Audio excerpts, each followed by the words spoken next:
Brothers and sisters and comrades,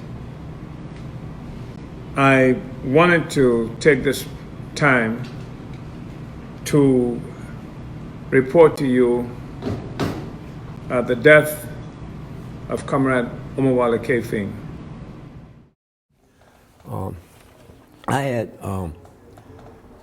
been a soldier in Vietnam. While I was there,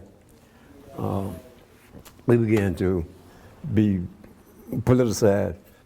After doing a stint in the Army and coming back to Houston, I got affiliated with People's Party 2, which was an offshoot of Black Panther Party.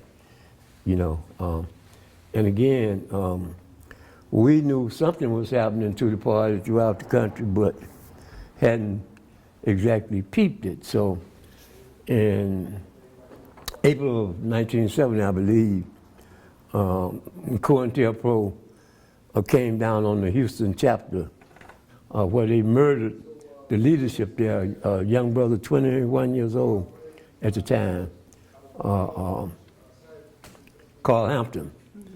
Shot him dead in the middle of the streets. What they did was, busted up the party, scattered its membership over. So I, was what you could, I guess, consider in the wilderness for a minute there. I went down New Orleans.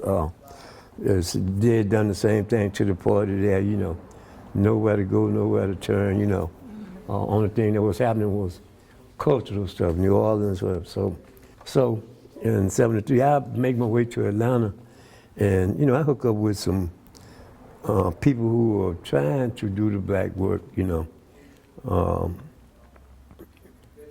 but none of it was making total sense. And I think it was the '74 African Liberation Day, where in D.C., I was first privileged then to come across a copy of the Burning Spear newspaper. And when we got back to Atlanta, we did studies around, in the newspaper, and there was a comrade brother, Walter Rodney, who had come to Atlanta to do a seminar in '74. His analysis, he had done a book too, called How Europe Underdeveloped Africa, which was really a piece of work that laid that gave you more tools to work with in terms of trying to make a scientific analysis of what the hell it was that was going on.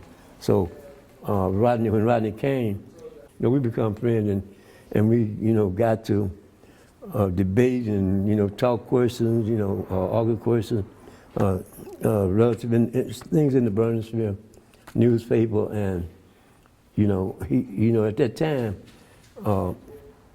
although Nkrumah had written the book Neo-Colonialism, The Last Stage of Imperialism, this thing had not been actually defined, because all the independent states, the so-called independent states that existed on the African continent were, crying, hollering, these things are not actually developed into what they are today that you can see.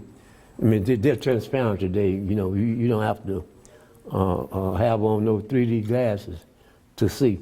Rodney clearly, raising these class questions and holding, the black worker out front, as opposed to this super exploited attachment to the white worker, really helped me stay the course, and the turning point was Chairman O'Malley had come into Atlanta, I think, to speak at an event. It might have been a Pitts and Lee event. He, on that presentation, all the pieces that the puzzle for myself, that the Burning Spear newspaper and Walter Rodney hadn't filled in. Chairman O'Malley pretty much filled those in when he had come to town, and I saw him and talked to him, for the first time. And I saw, and when he came in, he didn't come by himself. Him and maybe a van, two loads, couple of van loads of people in the party came with him. People who were, Africans who were spirit decor. I think that's the word. People who were full of energy, full of let's go get them. Had a African newspaper to work with. Next time the party came back through, I was willing to take all the party's literature, because I had a relationship with a bookstore there in Atlanta at the time. Taking all the party's literature, sell the Burning Spear newspaper out of there, and began to try to recruit for the party itself there in Atlanta. At that time, the party had a process of what they call the Burning Spear support committees. That, where there was no party organization.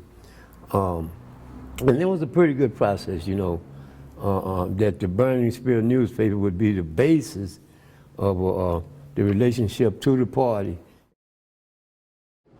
Kefing was a longtime member of the African People's Socialist Party. He came into our party in 1975, and we began working together around the case of Desi X. Woods. And it was around this case that my involvement with Comrade Omowale Kefing began. And we were based in Atlanta, Georgia. At the time, I was based primarily in St. Petersburg, Florida, but moving throughout the country, and then moved and did a lot of work in Atlanta, Georgia around this case. And this is how Omowale Kefing and I came together.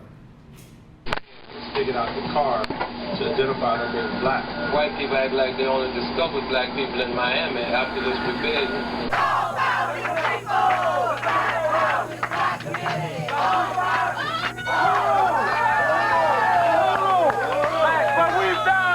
What we've done today, we've taken a hell of a stand right here in the black community, and we want to say that slumlord Ashley Levine over in Walnut Creek cannot have no peace. That the day is long gone where outside slumlords can exploit and oppress the black community and think that they can live in peace in Walnut Creek. We want to say that we're going to pass it. We're going to take this demonstration right to his back door when it leaves here. That there will be no peace in Walnut Creek. And for everybody who live out there, y'all ought to get that slumlord and thieving Ashley Levine out your community. Because we get them out of ours.